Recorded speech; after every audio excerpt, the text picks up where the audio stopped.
भगवान को चढ़ाने के लिए सबसे अच्छी वस्तु आपके पास क्या है? आप बताइए, आप क्या चढ़ा सकते हैं भगवान को? क्या दे सकते हैं? कोई एक चीज का नाम बताइए, आप ईश्वर को क्या दे सकते हैं जो सबसे आपको अच्छा लगे, आपकी अनमोल वस्तु हो? उनमें से क्या दे सकते हैं ईश्वर को आप?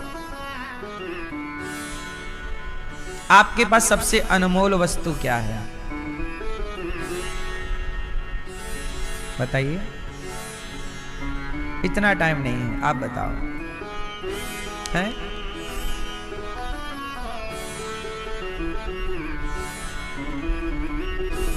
ठीक है, ये तो बच निकलने की बातें हैं। आप क्या दे सकते हैं ईश्वर को? आप क्या दे सकते हैं भगवान को?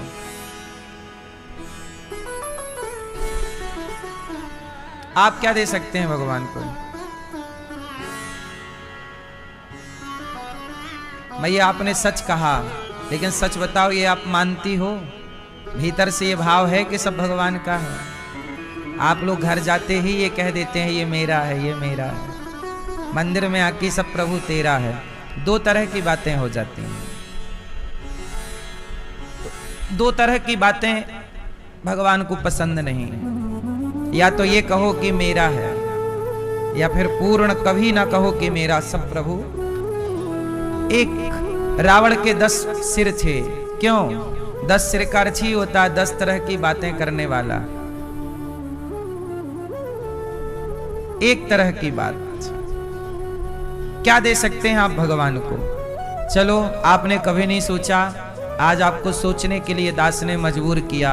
अब मैं आपको बताता हूं कि आप क्या दे सकते हैं। तो सुनो, ईश्वर को क्या दे सकते हैं? आप के पास क्या है देने के योग्य? आप भगवान को मिठाई चढ़ाते हो। भगवान को मिठाई की कोई जरूरत नहीं। गन्ने में मिठास इन्होंने ही भरी है। आप सोना पैसा भगवान को देते हो, इसकी कोई जरूरत नहीं है। लक्ष्मी उनके पांव दबाती है।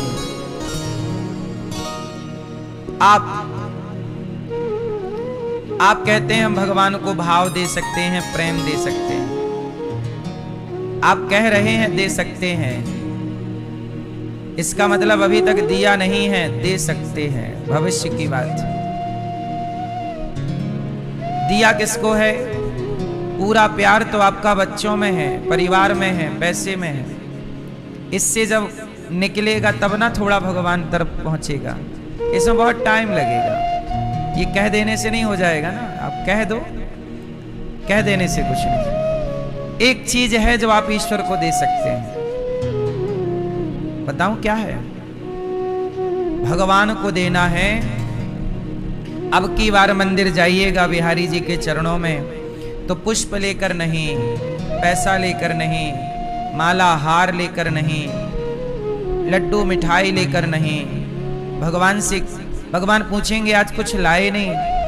भगवान से कहिएगा प्रभु आज लड्डू मिठाई पेड़ा नहीं लाया, आज स्वयं को लाया हूं, आज खुद को लाया हूं। क्या चढ़ाना चाहते हो? प्रभु अपने आप को आपके चरणों में चढ़ाना चाहता हूं, सौंपना चाहता हूं। ईश्वर को देना है तो क्या दो? खुद को दे दो। क्या दे दो? स्वयं को। ये जीवन आपका, सांसें आपकी, सब आपका।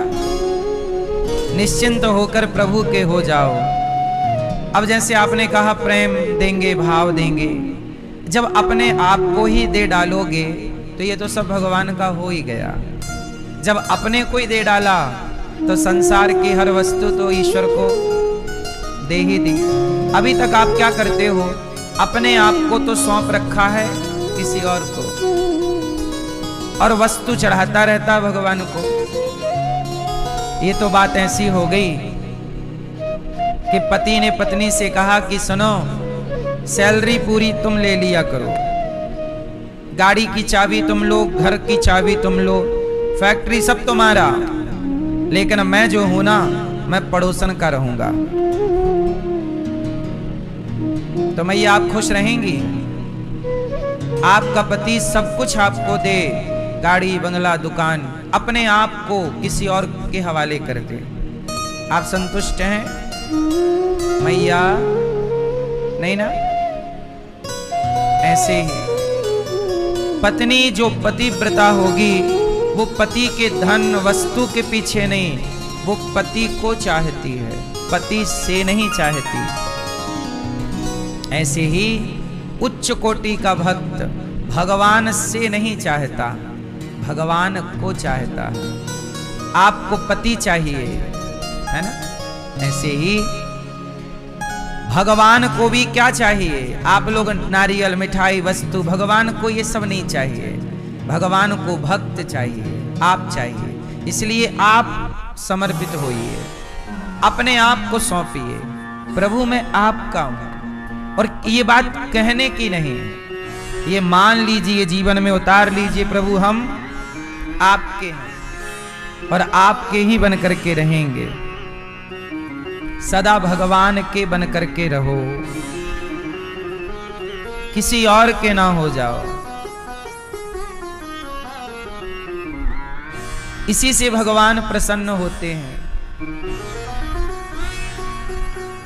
एक भक्त था, उसका नाम था भीम। ये वो वाले भीम नहीं है, अर्जुन वाले, पांडव वाले भीम नहीं। एक भीम नाम का एक जंगल में भील जाति के थे, भील जाति के थे, जंगली थे, जंगल में रहना, शिकार करना जन्म से वही था। एक दिन भगवान शंकर का जंगल में एक छोटा सा शिवलिंग था, छोटा सा। वहां पर एक गांव के पंडित जी जाया करते थे जंगल में पूजा करने। जाएं, जल चढ़ाएं, बिल्व पत्र चढ़ाएं और शंकर जी की सेवा करके घर आ जाएं। एक दिन वो भीम नाम का भक्त गया, जंगल में घूमता घूमता तो वो शिव जी के पास पहुंच गया।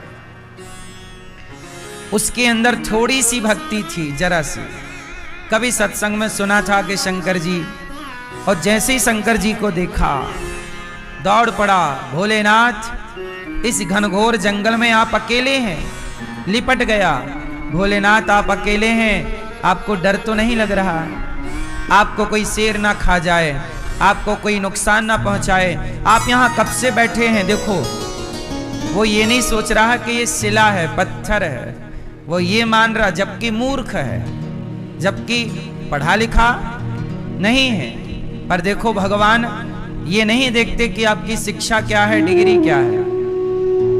भगवान ये देखते हैं कि आपके अंदर प्रेम कितना है। अब वो ये नहीं देख रहा आप लोग इतने पढ़े लिखे हो कि आप लोग मंदिर में भी पत्थर का दर्शन करते हो। कई बार आपको लगता है यार ये तो पत्थर की मूर्ति है, आपको पत्थर दिखता है, मतलब आप पढ़े लिखे तो हो। लेकिन वो नहीं पढ़ा था, उसे शिव में शिव ही नजर आए, उसे पत्थर नजर नहीं आया। हे भोलेनाथ आप यहां हो, आपको डर तो नहीं लग रहा? लिपट गया, आपको डर तो नहीं लग रहा? अच्छा आप यहां कब से बैठे हो? पानी, प्यास लगी होगी ना आपको, मैं आपके लिए पानी लाता हूं। पास में कोई पानी का स्थान था, जलाशय, गया, चुल्लू में पानी भरा। वहां उसके पास कोई पात्र नहीं था, कुछ भी नहीं। पानी भरा और ले जाने लगा तो पानी गिर गया। बहुत ज्यादा समझदारी नहीं थी उसके अंदर। भरा, चुल्लू से गिर जाए पानी, वहां तक पहुंच ही ना पाए। तो क्या किया उसने? बहुत प्रयास किया, दाना वाना बनाया पत्ते पर। बड़े पत्ते वहां थे नहीं आसपास कि बड़े पत्ते तोड़कर पत्तों में पानी भर के ले जाए, कोई व्यवस्था नहीं। छोटे छोटे पत्तों वाले पेड़ लगे रहे होंगे, कोई पत्तों की व्यवस्था भी नहीं हुई। क्योंकि जंगल था, कुछ मिला नहीं। तो उसने कहा कि शंकर जी तो प्यासे होंगे, तो कोई बात नहीं, अपने मुंह में पानी भर लिया और मुंह में पानी भर के ले गया और शंकर जी के ऊपर ले जाके कुल्ला कर दिया। फिर दूसरे बोले इतने में तो आपकी प्यास बुझी ना होगी। अच्छा, वो ये नहीं सोच रहा कि शंकर जी पे जल चढ़ाया जाता है, उसको ये लगा कि शंकर जी को पानी पिलाया जाता है। भाई जल पानी दे रहे हैं मतलब वो प्यासे होंगे, वो भाव तो भाव, उसकी कोई समझ तो थी नहीं। अब जंगल गया, नदी फिर गया, जलाशय फिर पानी मुंह में भरा, फिर लाके कुल्ला कर दिया। तो अभी शंकर जी पूरे गीले नहीं हुए थे, तो बोले अच्छा पानी आपकी प्यास बुझी नहीं है। तो फिर गया तो 5-6 बार कुल्ला कर, भगवान शिव के ऊपर कुल्ला कर रहा है और लिपट रहा है।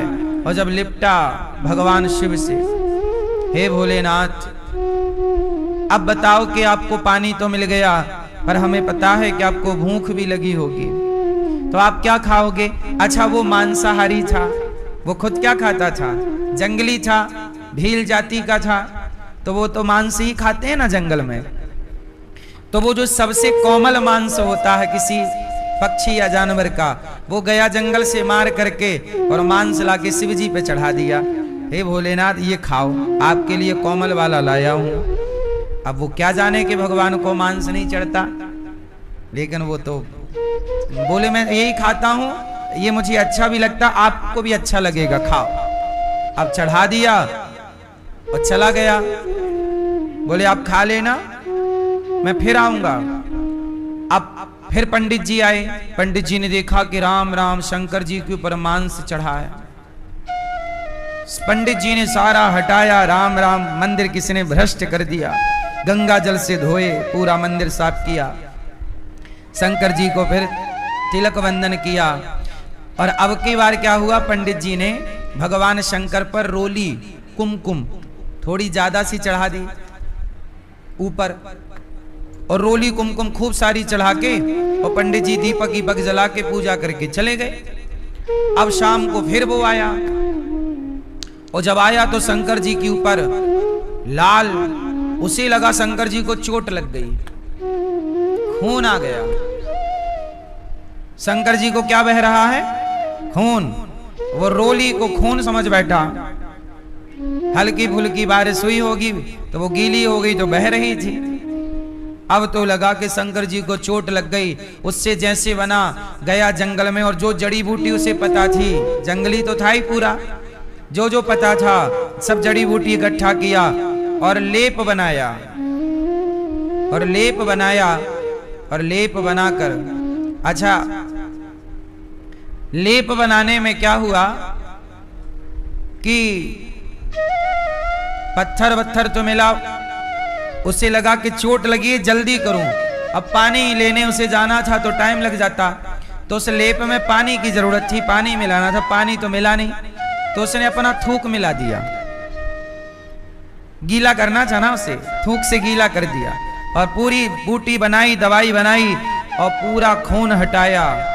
और भगवान शिव के ऊपर रोली थी, उसे लगा यहीं चोट है, यहीं से गिर रहा है खून, वहां मलहम पट्टी करने लग गया शिवलिंग में। और जब शिवलिंग में मलहम पट्टी करने लग गया और भगवान शिव से लिपट गया और पट्टी करके और बैठ गया वहीं पर। हे भोलेनाथ आपको चोट लग गई है, हे नाथ बताओ मैं आपकी क्या सेवा करूं, मुझे और कुछ करना नहीं आता, आपको चोट कैसे लग गई, आपके पास कौन आया, आपको कौन सता रहा है, आप नाम बताइए, मैं उसको मारूंगा जिसने आपको सताया है, जिसने आपको चोट दी है। अब वो भोग लगा के और पट्टी वट्टी करके चला गया। अब फिर पंडित जी आए, और पंडित जी ने आए तो देखा तो शिवलिंग पर कोई वस्तु चढ़ी है दवाई जैसी। पंडित जी ने हटाया, कहा राम राम कोई भ्रष्ट कर रहा है, गलत कर रहा है। पंडित जी ने फिर साफ सफाई की और शंकर जी को फिर ढेर सारा रोली चढ़ा दी। और अब की बार जब रोली चढ़ाई तो पंडित जी तो सब करके पूजा पाठ दिया बत्ती करके चले गए। जब फिर वो आया, अब आया तो फिर खून, अब तो फिर उसने दवाई बनाई और शिवजी पर चढ़ाई और बोला भोलेनाथ अब मैं आपको छोड़कर नहीं जाऊंगा, अब मैं यहीं रहूंगा। और जब यहीं रहूंगा तो वहीं रहा।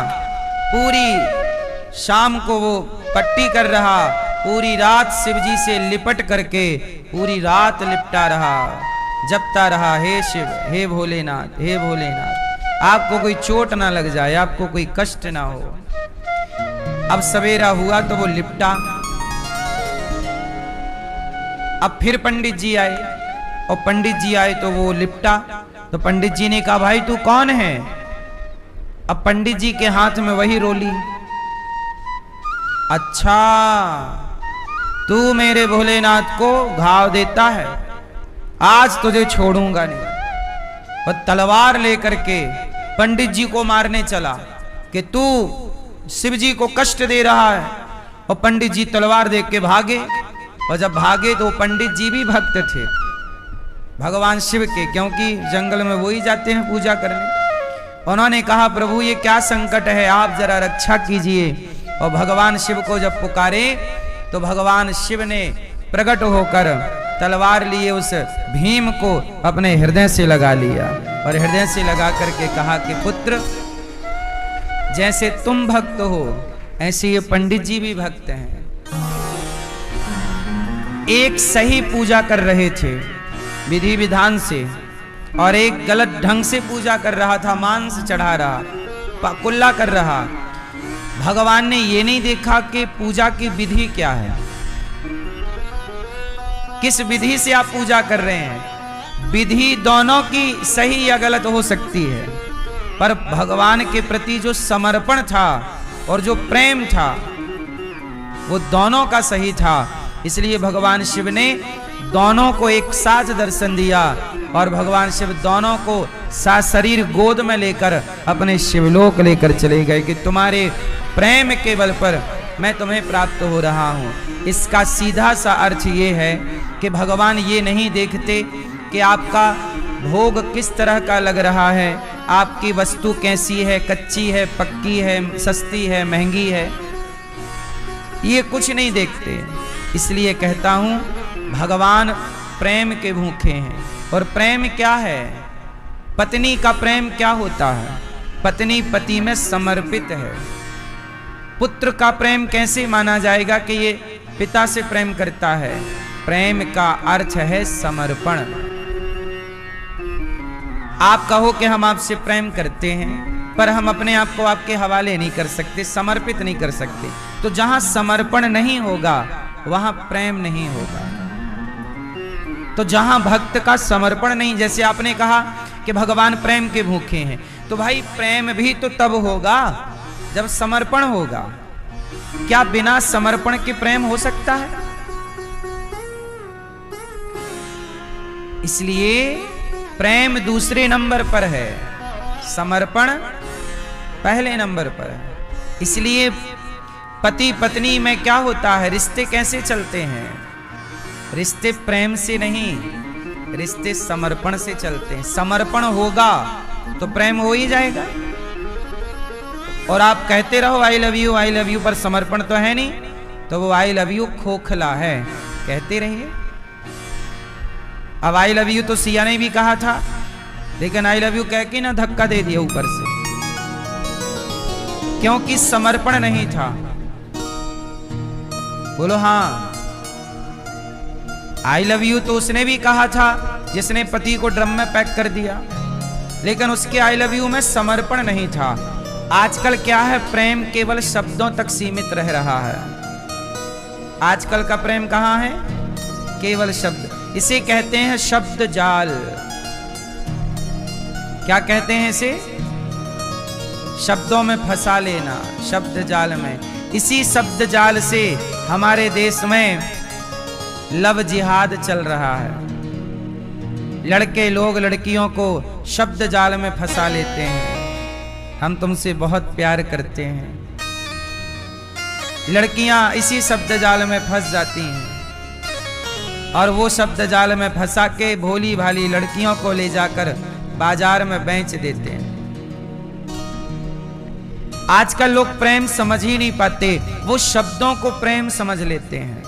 वो अपनी वासना को, लड़के जवान, लड़के लड़कियां, जवानी जैसी 20 साल हुआ, 18 साल की आयु हुई, तो शरीर का एक लड़का लड़की के प्रति, लड़कियों का लड़कों के प्रति और लड़कों का लड़कियों के प्रति एक शारीरिक अटैचमेंट होने लग जाता है। ये उम्र का दोष है। उस अटैचमेंट को, उस स्पर्श को, उस टच को लड़के लड़कियां प्रेम समझ लेते हैं। क्या समझ लेते हैं? जबकि वो प्रेम वो एक वासना है। आज के लड़के लड़कियां बहुत नहीं कहते हम बहुत प्यार करते हैं, आज के लड़का लड़की, लेकिन वो उनका प्रेम नहीं है। स्कूल कॉलेज में जो लड़के लड़कियां कर रहे हैं, सच बताइए इनका प्रेम है कि वासना है? प्रेम क्या कहते हैं? हम तुमसे प्रेम करते हैं, और फिर प्रेम करने के बहाने सुनसान गलियों में लड़के लड़कियां खड़े मिलते हैं। आपको बड़े बड़े कॉलेज स्कूलों में चले जाइए, पार्कों में लड़के लड़की मिलते हैं। कई बार कुछ लड़के लड़की यहां आ जाते हैं, जरा भी उनको अकेला एकांत दिखा तो वहीं पर वो गलत हरकत करने लग जाते हैं एक दूसरे के साथ। और वो इसे क्या मानते हैं कि हम तुमसे प्रेम, ये प्रेम कर रहे हैं। आजकल गलती किसकी है? आपकी। क्या गलती की? आप प्रेम की परिभाषा ही नहीं समझ पाए। आपने शारीरिक अटैचमेंट को, वासना को, भोग विलास को प्रेम समझ लिया। ये प्रेम नहीं है। प्रेम क्या है? प्रेम समर्पण है। प्रेम में कोई इच्छाएं नहीं है। प्रेम क्या है? समा जाना। जैसे गंगा का प्रेम समुद्र से है, तो गंगा समुद्र में समा गई, और समा करके गंगा गंगा ना रही, सागर हो गई, गंगा सागर हो गई। समा जाना। जैसे मिस्री का प्रेम पानी से है, और पानी में समाकर घुलकर पानी हो गई। पानी का प्रेम दूध से है। पानी दूध में मिला तो पानी भी दूध हो गया, और पानी भी दूध के भाव बिक गया।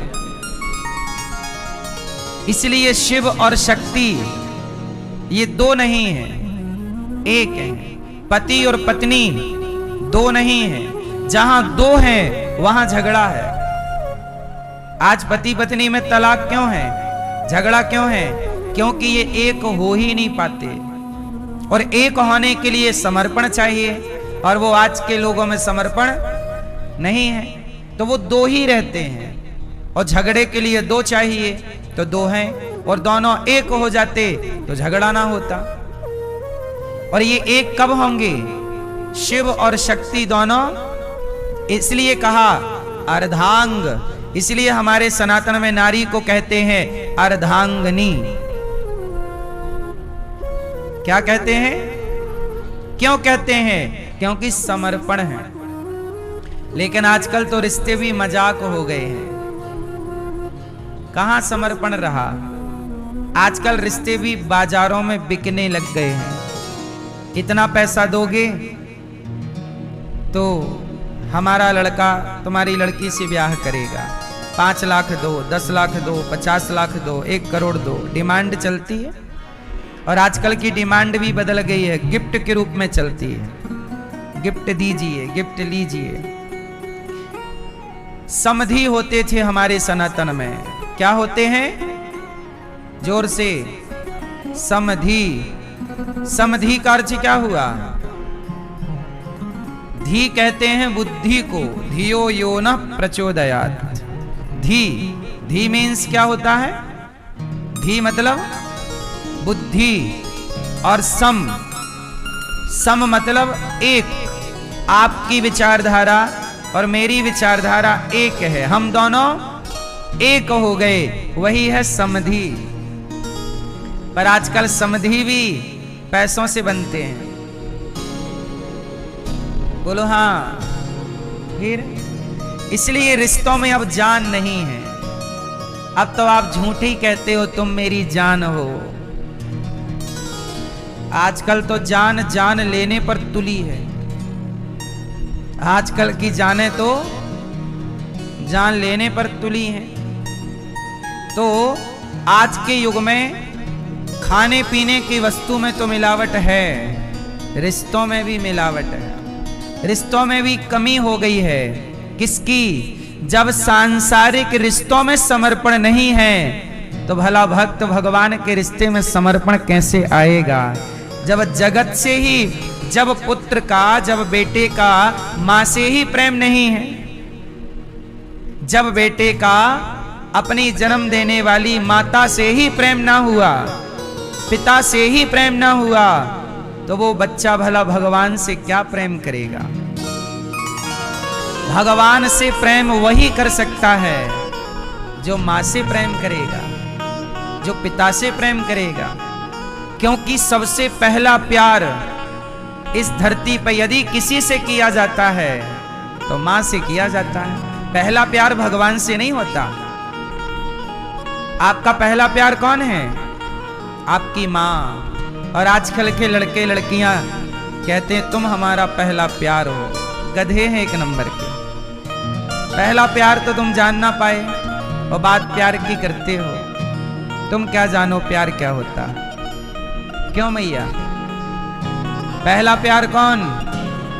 पहला प्यार मां, दूसरा प्यार पिता, है ना? ऐसे संसार से प्रेम, माता से प्रेम, पिता से प्रेम, बहन से प्रेम, भाई से प्रेम, दादा से, दादी से, नाना से, नानी से प्रेम। जब ये प्रेम हमने करना सीख लिया सांसारिक, तब पता चला कि हमें जन्म देने वाले, जब आप थोड़ा मैच्योर हुए, बड़े हुए, तब पता चला कि आप पर सबसे अधिक उपकार ईश्वर का है। ये बात तब चली पता जब आप थोड़े से समझदार हुए। तब आपको लगा कि नहीं, माता पिता से भी बड़ा उपकार ईश्वर का है। तब आपने क्या किया?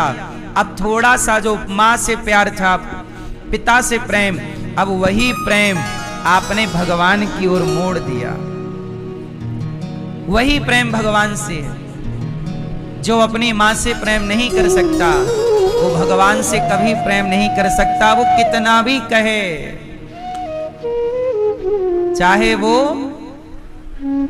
कितना भी कहे, कितना भी कहे, कहता रहे। कहने से क्या होता? क्या क्या नहीं कहते लोग। हाँ, कोई कितना भी चाहे ज्ञान कहे,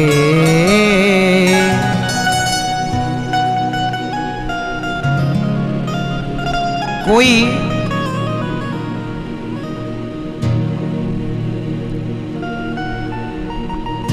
कितना भी चाहे ज्ञान कहे, भगवान को पाना क्या जाने। जो प्रेम गली में, जो प्रेम गली में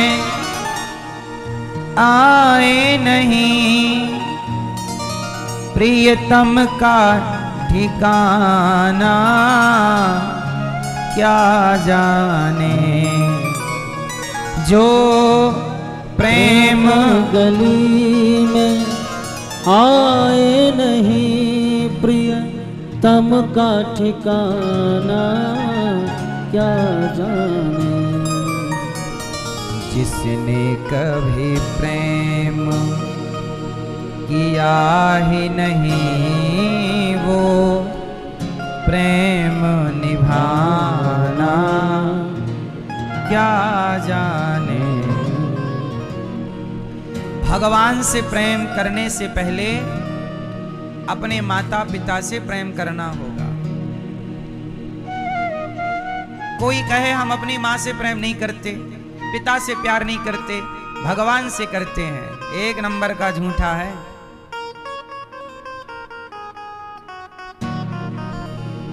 मैया, भगवान को क्या समर्पित करोगे? तुम्हें सौंपता हूँ अमानत तुम्हारी, अपने आप को भगवान के हवाले कर दो बस। भगवान मैत्रेय जी के पास विदुर जी गए, कहा सृष्टि भगवान करते हैं।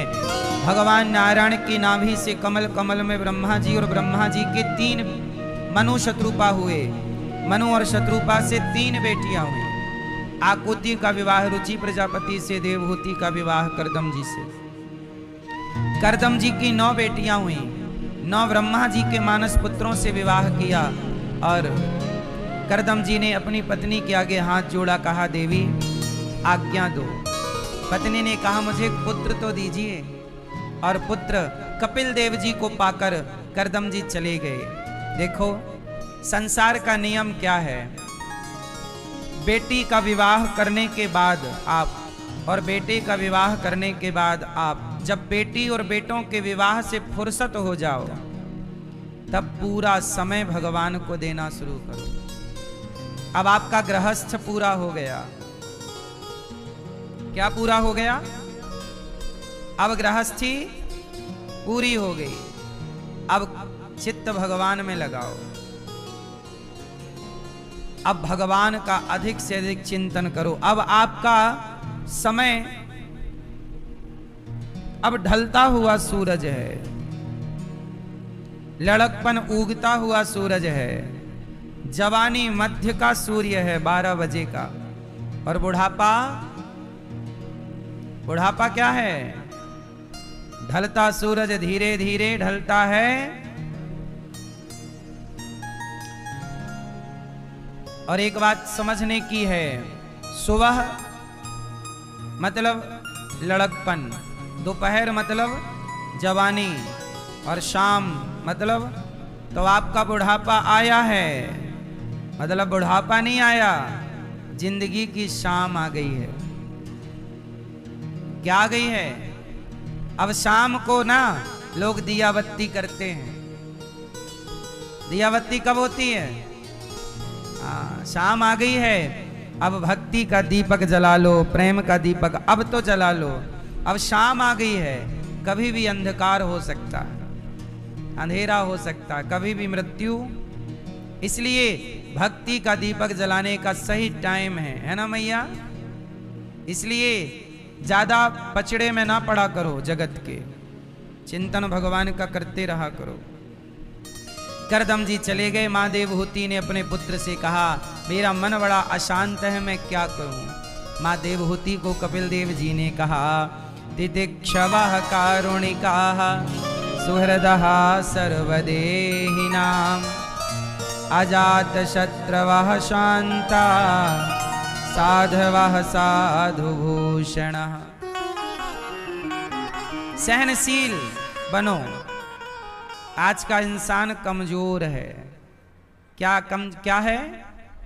कमजोर है, सहन नहीं करता।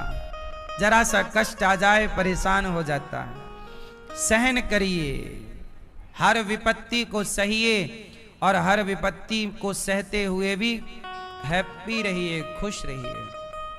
क्या रहेंगे? माँ देवहूति ने कहा मेरा मन बड़ा चंचल है, मैं क्या करूं? कई बार आप भी कहते हैं महाराज जी हमारा मन बड़ा परेशान है, अशांत है, क्या करूं? अच्छा, मन अशांत है तो क्या करना चाहिए? क्या करें कि मन शांत हो? आप बताओ। हैं? तो आप नाम जपते हो कितना? नियम बनाओ कि भले 1 माला जपेंगे, 5 मिनट के लिए बैठेंगे, पर 5 मिनट का वो नियम ना टूटे। आप लोग नियम बनाते हो, सवेरे जल्दी उठेंगे ये नियम, माला जपेंगे ये नियम, आज से पूजा, पर आपके नियम हफ्ते भर ही चलते हैं। हफ्ते भर बाद पता ही नहीं कहां आपके नियम चले गए। सही है? एक ऐसा नियम बनाओ जो आखिरी सांस जिस दिन आपकी हो ना, उस दिन भी वो नियम फॉलो होना चाहिए। और भले वो नियम 5 मिनट का हो, घंटे भर का नहीं, 5 मिनट। कहीं भी बैठ जाओ, रेल में हो, ट्रेन में हो, ट्रेन में ही बैठ जाओ, बैठो शांत और अपना नियम 5 मिनट तुम्हें क्या करना है? संसार से संबंध तोड़कर 5 मिनट के लिए, संसार को भुलाकर 5 मिनट के लिए कुछ याद ना रहे। समस्या ये है कि जब आप 5 मिनट के लिए भी भगवान के आगे बैठते हो तो संसार चलता रहता खोपड़ी में। 1 घंटा नहीं कह रहा हूं मैं, सिर्फ 5 मिनट। जब ईश्वर के आगे आप बैठो, कुछ भी ना हो, दिमाग बिल्कुल खाली, केवल कितना भी सुख हो, देखो समय तो आपका चलता रहेगा, दिन रात की तरह है, अच्छा बुरा, आज अच्छा है कल बुरा, फिर अच्छा। आपको हर समय किसी भी परिस्थिति में किसी की मृत्यु हुई हो, जिस दिन किसी की मृत्यु हुई हो उस दिन भी वो आपके 5 मिनट का ध्यान होना चाहिए, क्योंकि मृत्यु किसी की हो गई, अब आप ध्यान नहीं करेंगे तो भाई मरने वाला तो मर ही गया। आप क्यों अपना नियम तोड़ रहे हो? नियम ना तोड़ो। ध्यान में कुछ ना चाहिए, पेड़ की छांव में बैठ जाओ, ना आसन ना वासन, कुछ नहीं, कहीं भी बैठो, आंख बंद करो और केवल अपने इष्ट का, अपने भगवान का जो नित्य श्रीमन नारायण श्रीमन नारायण ध्यान, भगवान श्रीमन नारायण का भाव बनाइए। 5 मिनट के लिए बैकुंठ जाइए। जैसे लक्ष्मी जी चरण दबा रही हैं भगवान नारायण के, एक चरण को आप दबाने का नियम बनाइए, रोज 5 दबाएंगे। किसके? भगवान के। ऐसा भाव बनाइए कि हम भगवान नारायण के चरण दबा रहे हैं, और जाइए और भाव के लड्डू, भाव से कुछ भगवान को अर्पण करके आइए। रोज बैकुंठ जाइए, प्रभु के चरण दबाइए, एक परिक्रमा बैकुंठ की लगाइए और भगवान श्रीमन नारायण का, श्रीमन नारायण, हे प्रभु हम आपके हैं, हे प्रभु हम आपकी दासी हैं, दास हैं, हमें स्वीकार कीजिए। रोज कुछ ना कुछ भगवान को भोग लगाओ और 5 मिनट में घूम फिर के मन से जाना है बैकुंठ, वापस आओ। हो गए पूजा, हो गई पूजा, हो गया ध्यान, बस। पर वो नियम 5 मिनट ही है। पर कोई जन्म ले तो भी वो नियम ना टूटे, कोई मर जाए तो भी वो नियम ना टूटे। और जिस दिन आप मरोगे, अपना नियम करके ही मरना कि पहले ध्यान में प्रभु के धाम जाएंगे। 5 मिनट का ध्यान भगवान श्रीमन नारायण का, चरण भाव बनाइए कि हम भगवान के चरण दबा रहे हैं, भाव बनाइए कि हम भगवान को भोग लगा रहे हैं, भगवान हमारे हाथ से लड्डू खा रहे हैं। भावग्राही जनार्दन। श्री हरिदास जी का नाम सुना है, जिन्होंने बिहारी जी को प्रकट किया है। हरिदास जी के पास कलकत्ता के एक बहुत बड़े सेठ आए। भैया हो गया मोबाइल का काम? नहीं, सुनो। हरिदास जी, एक दिन क्या हुआ, भगवान श्री, अच्छा वो प्रियतम का ध्यान करते थे हरिदास जी। भगवान बिहारी जी का बाल रूप का, राधा रानी और श्याम सुंदर के ध्यान में हरिदास जी खोए हुए थे, डूबे हुए थे कि तभी कलकत्ता के उनके कोई बहुत बड़े भक्त आए और उनका इत्र का कारोबार था। बहुत महंगा वाला इत्र लाए और हरिदास जी ध्यान में थे तो उनके अंदर मानसिक पूजा चल रही थी। ध्यान में क्या चल रहा था? ध्यान में मानसिक पूजा। और मानसिक पूजा में वो क्या कर रहे थे? वो देख रहे थे कि श्याम सुंदर ने राधा रानी के ऊपर पिचकारी में रंग भरा और राधा रानी के ऊपर डाल दिया। ये सब कहां देख रहे हैं? जोर से। ध्यान में चल रहा है। ध्यान की दुनिया अलग है। आप लोग कहते हैं ना मेडिटेशन बहुत छोटी सी चीज है, उसका कोई अस्तित्व अर्थ नहीं है। लोग कराते हैं मेडिटेशन, खुद तो ध्यान तक पहुंच ही नहीं पाते, आपको कैसे पहुंचाएंगे? इसलिए हमारे सनातन की परंपरा है ध्यान। ध्यान, धारणा, समाधि, अष्टांग योग है। यम, नियम, आसन, प्राणायाम, प्रत्याहार, ध्यान, धारणा, समाधि। तो उसमें से एक है ध्यान। तो ध्यान कैसे? अच्छा, ध्यान कैसे करना है मैं आपको एक उदाहरण से समझाता हूं, फिर 2 मिनट का आपको ध्यान भी करा सकता हूं। सुनो, जैसे माँ मैया जब आप भोजन बनाती हो या काम करती हो, तो जो आपका छोटा सा बच्चा है, पालने में है छोटा सा, काम करते समय आपको बच्चे का ध्यान रहता है कि नहीं? हाँ या ना? काम कर रहे हैं पर ध्यान किसका है? आपका बच्चा थोड़ा बड़ा हुआ और पढ़ने के लिए बाहर शहर चला गया, आप भोजन बनाती हो पर ध्यान भोजन बनाते में किसका चल रहा है? खाया होगा कि नहीं, नाश्ता किया होगा कि नहीं? बोलो हाँ। जैसे एक माँ सारे काम को करते हुए ध्यान भगवान का करती रहती है, ऐसे भक्त को चाहिए कि वो काम सारे करे संसार के, पर ध्यान भगवान का करता रहे। चिंतन वैसे ही हरिदास जी बैठे ध्यान कर रहे थे। कलकत्ता के उनके कोई भक्त आए, इत्र का काम था, महंगा इत्र लाए और उन्होंने हरिदास जी के बगल में इत्र रख दिया और वो ध्यान कर रहे थे। तो श्याम सुंदर पिचकारी में रंग भर के राधा रानी के ऊपर डाले। अब राधा रानी के पास वहां रंग गुलाल नहीं था, पिचकारी बस थी, तो खाली क्या करें? तो हरिदास जी ने क्या किया, वो जो इत्र था, वो इत्र भाव ऐसा था कि मैं राधा रानी को क्या दे रहा हूं? इत्र।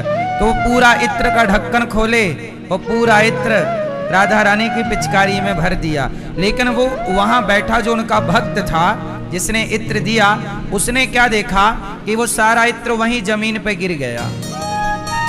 इत्र कहां गिरा? जमीन में। ऐसा दिखाई पड़ा, पर वास्तविक में भाव से उन्होंने वो इत्र किसे दिया? राधा रानी। और राधा रानी की पिचकारी में इत्र भरा और उन्होंने श्याम सुंदर पे पिचकारी मारी इत्र की, और इत्र की पिचकारी मारी।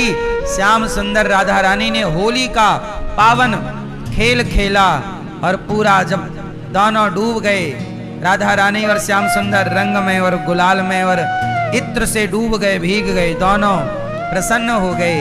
तभी हरिदास जी भी प्रसन्न होकर प्रिया प्रियतम को एक सुंदर सी आसन पर बिठाकर और अब वो ध्यान से बाहर आते हैं। और जैसी आंखें खोली तो उनका भक्त बोला, गुरुजी क्षमा कीजिएगा, इतना महंगा इत्र हमने आपको दिया पर आप तो कोई वैल्यू ही नहीं करते, आपके लिए तो कोई कीमत ही नहीं है।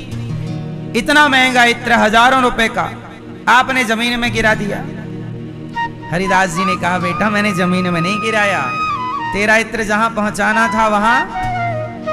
अरे नहीं नहीं गुरुजी, आप झूठ मत बोलो, मैंने अपनी आंखों से देखा है, आपने यहां इत्र गिराया है। सोचिए, उसने तो आंखों से देखा है और वो कह भी सही रहा है, लेकिन वो हरिदास जी के भाव को कैसे जाने?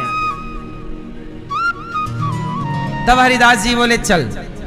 हाथ पकड़ा उस भक्त का और बिहारी जी के मंदिर लाए। और जब मंदिर लाए तो बिहारी जी के कपड़ों से, शरीर से मंदिर में वही खुशबू उसी इत्र की। कहा, प्रभु ये तो वही वाला इत्र है मेरा, ये यहाँ कैसे?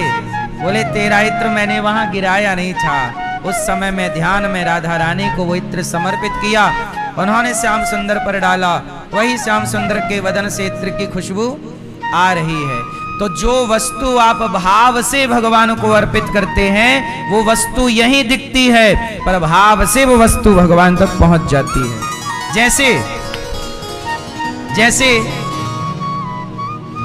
जैसे आप अपने मोबाइल का कैमरा चालू करिए और इसकी फोटो लीजिए, फास्ट लीजिए, फास्ट ले लिए, आ गई। अब बताइए, ये वस्तु मेरे पास ज्यों की त्यों है, पर आपके पास भी पहुंच गई कि नहीं? आप चेक करिए, आपके पास है, आपके मोबाइल पे है ना? हाँ, जैसे ये वस्तु में कोई भी वस्तु है, आप उसका मोबाइल पे फोटो खींचिए तो वस्तु जहां की तहां रहेगी, पर उसका एक भाव, एक प्रति आपके पास पहुंच जाएगी।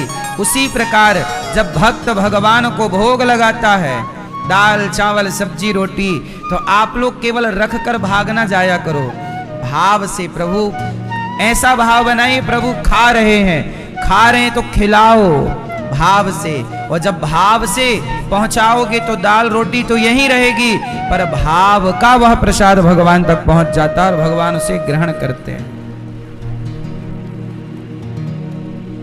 बोलो हाँ। अच्छा, आपने जब स्कूल गए थे तो पहाड़ा पढ़े ना, अ आ इ ई उ ऊ ए ऐ ओ औ अम आहा ए बी सी डी पढ़ा ना? पहाड़ा नहीं, पहाड़ा समझते हो ना? पहाड़ा आता है बच्चों के लिए। अच्छा ये बताओ, आपने ABCD कहाँ पढ़ा था सबसे पहले? काखा गाखा कहाँ पढ़ा था? है ना, स्कूल में। तो आपने जिस पुस्तक से A ग्रहण किया, पहाड़ा मतलब एक पुस्तक से क्या ग्रहण किया? A B सीख लिया ना? हाँ मुझे आ गया, A for apple B for ball आ गई। अच्छा ग्रहण कर लिया ना? जब आपने अ आ इ ई का खा गा घा जब ग्रहण किया तो आपने ग्रहण भी कर लिया, पर आ उसी पहाड़े में जस का तस बना रहा। ए वहीं लिखा है लेकिन आपने ग्रहण कर लिया और वो ए आपके अंदर आ गया। बी वहीं लिखा है पर बी आपके अंदर आ गया। सी पहाड़े में लिखा है पर सी आपके अंदर। बोलो हाँ, आ गया। लेकिन वो जहां की तहां है, वो ऐसा नहीं कि वो उठ करके आया हो भीतर। ऐसे ही जैसे पुस्तक में लिखा शब्द, जैसे पुस्तक में लिखा है कि श्लोक, अब एक श्लोक लिखा है गुरुर ब्रह्मा गुरुर विष्णु गुरुर्देवो महेश्वरः, लिखा है। आपने पुस्तक ली और श्लोक याद कर लिया। जब श्लोक याद कर लिया तो वो श्लोक आपके अंदर आ गया, पर वो पुस्तक में जस का तस लिखा है, वो वही है पर आपके भीतर भी आ गया। उसी प्रकार भक्त जब दाल चावल सब्जी रोटी भगवान को समर्पित करता है तो वो सब्जी दाल चावल वहीं रहती है, पर उसे भगवान वैसे ही ग्रहण करते हैं जैसे काखा गाघा को आप ग्रहण कर लेते हैं। जैसे ABCD को आप ग्रहण करो, वो आपके अंदर चला गया और सदा के लिए ABCD आपके अंदर आ गई। बोलो हाँ। और वो जहां की तहां है। लोग कहते हैं भगवान तो खाते नहीं, क्यों खिलाते हो? ये वही लोग कहते हैं जो भाव के शून्य हैं, जो भाव नहीं समझते। हरिदास जी, इसलिए कहता हूं 5 मिनट आप ध्यान लगाइए, केवल 5 मिनट टाइम सेट कर लीजिए। कहीं भी रहो, कहीं भी रहो, 5 मिनट के लिए बैठ जाइए। भाव श्रीमन्नारायण श्रीमन्नारायण, हे प्रभु हम आपके हैं। 5 मिनट भी यदि आपने रोज ईश्वर को दिया तो मैं लिख कर देता हूं, आज जो आपकी स्थिति है, चाहे वो मानसिक स्थिति हो, शारीरिक हो या आर्थिक स्थिति हो, तीनों में सुधार आपके जीवन में ना आ जाए तो आप कह देना। मानसिक स्थिति भी आपकी अच्छी हो जाएगी सिर्फ 5 मिनट के ध्यान से, शारीरिक भी होगी और आर्थिक स्थिति भी आपकी आज से बेहतर हो जाएगी। आप 1 महीने के अंदर इसका परिणाम देख लीजिएगा। करना क्या है, आओ अब मैं वो करके बताऊं। मैं 1 मिनट ही कराऊंगा, 1-1.5 मिनट, आप 5 मिनट कर लीजिएगा। आंखें बंद करो सब, रीढ़ की हड्डी सीधी करो, पालथी मार के बैठो सब लोग। इसे कहते हैं मानसिक पूजा। क्या बोलते हैं इसे? इसे कहते हैं मानसिक। अभी देखो, आप लोग कहते हो ना मेरा मन भटकता है, अब मैं आपको भटकाऊंगा, आप चलना मेरे साथ। चलो चलो सब लोग आंखें बंद करो, रीढ़ की हड्डी सीधी करो और चलो सब लोग ध्यान करो, भाव बनाइए। सब लोग भाव बनाइए कि हम बैकुंठ जा रहे हैं। बैकुंठ जहां भगवान नारायण क्षीर सागर पर लेटे हैं, चारों तरफ सुंदर सफेद दूध का सागर है, दूध ही दूध है, और वहां एक शेष सैया पर शेषनाग भगवान के ऊपर भगवान नारायण लेटे हुए हैं और लक्ष्मी जी चरण दबा रही हैं। सब लोग दर्शन कीजिए, भगवान नारायण लेटे हैं और अपना एक हाथ उन्होंने अपने सिर पर रखा हुआ है तकिए जैसा, और भगवान लक्ष्मी जी की ओर देख रहे हैं। और जैसे ही आप गए तो दृष्टि प्रभु की आपकी ओर आई। लक्ष्मी जी एक चरण दबा रही हैं भगवान का। आप भाव बनाइए कि जो भगवान नारायण का दूसरा पांव है वो आप अपनी गोद में रखिए और आप चरण दबाइए। ऐसा भाव बनाइए कि हम भगवान श्रीमन नारायण के चरण दबा रहे हैं। चरण दबाकर आप बड़े प्रेम से भगवान को एक सुंदर सा कमल का अब भाव बनाइए कि आपने कमल तोड़े और कमल के पुष्पों की माला बनाई और भगवान श्रीमन नारायण के गले में पहना दी। एक गुलाब की माला बनाई और गुलाब की माला अपने श्री लक्ष्मी जी के चरणों में पधरा दी और इसके बाद आपने भगवान को लड्डू का भोग लगाया। भाव बनाइए कि हम भगवान को भोग लगा रहे हैं। अब भाव बनाइए कि परिक्रमा कर रहे हैं भगवान की। अब चलते हैं वृंदावन। अब सब लोग भाव बनाइए कि हम वृंदावन आ रहे हैं और वृंदावन में हम यमुना जी का स्नान कर रहे। सब लोग यमुना जी स्नान करो, भाव से डुबकी लगाओ, सूर्य भगवान को जल चढ़ाओ। भाव बनाओ कि हम सूर्य नारायण भगवान को जल दे रहे हैं। इसके बाद सुंदर से वस्त्र पहनकर अब चलो बिहारी जी चलते हैं। सब लोग भाव बनाइए। हम बिहारी जी पहुंचे, चौखट को प्रणाम किया और जैसे ही पहुंचे पर्दा बंद था। अब पर्दा खोलने का इंतजार कर रहे हैं। जैसे ही पर्दा खुला सुंदर से बिहारी जी, बड़ी बड़ी आंखें, उनके सुंदर सा मुकुट, मुकुट पर मोर का पंख रखा हुआ है, गले में सुंदर सी माला है। भाव बनाइए कि बिहारी जी को आप बड़े प्रेम से देख रहे हैं टुकुर टुकुर और भगवान की सेवा। आप भाव बनाइए कि आप भगवान के लिए सुंदर सा लड्डू बना रहे हैं। मोतीचूर के लड्डू आप बना बना कर भगवान को, बिहारी जी को अर्पण कर रहे हैं। अब एक झूला बनाइए सोने का। भाव बनाइए कि सोने का सुंदर सा झूला है और उसमें श्याम सुंदर और राधा रानी बैठी हैं और आप झूला झूला रहे हैं। भाव बनाइए कि आप झूला झूला रहे हैं और बड़े प्रेम से भोग लगा रहे हैं। जैसे केवट ने भगवान राम के चरण धोए, आप भी भाव बनाइए कि आप श्याम सुंदर के, राधा रानी के चरण धो रहे हैं और चरणामृत पी रहे हैं और अब आप स्तुति कर रहे हैं। सब लोग स्तुति करिए, मेरे संग बोलो, बोलो हे नाथ, हे श्रीमन नारायण, हे श्याम सुंदर, हम पापी हैं। हे नाथ, हम जैसे हैं आपके हैं। हे प्रभु, हमारे अपराधों को क्षमा कीजिए, हमें अपनी भक्ति प्रदान कीजिए। हे नाथ, हम पापी हैं, अधम हैं, नीच हैं, दुष्ट हैं, खल हैं, कामी हैं, पर जैसे हैं हे नाथ हम आपके हैं। हे श्रीमन नारायण, आपके सिवा हमारा कोई नहीं है। आप ही हमारी माता हैं, आप ही हमारे पिता हैं। हे राधा रानी, हे श्याम सुंदर, आपके सिवा हमारा कोई नहीं है।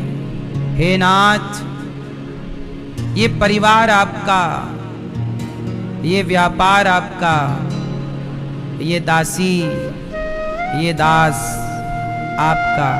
हे प्रभु, क्या चढ़ाऊं आपको, अपने आप को सौंपता हूं, स्वीकार कीजिए। हरि शरणम, हरि शरणम, सर्वधर्मान परित्यज्य मामेकं शरणं व्रज, अहं त्वा सर्व पापेभ्यो मोक्षयिष्यामि मा शुचः।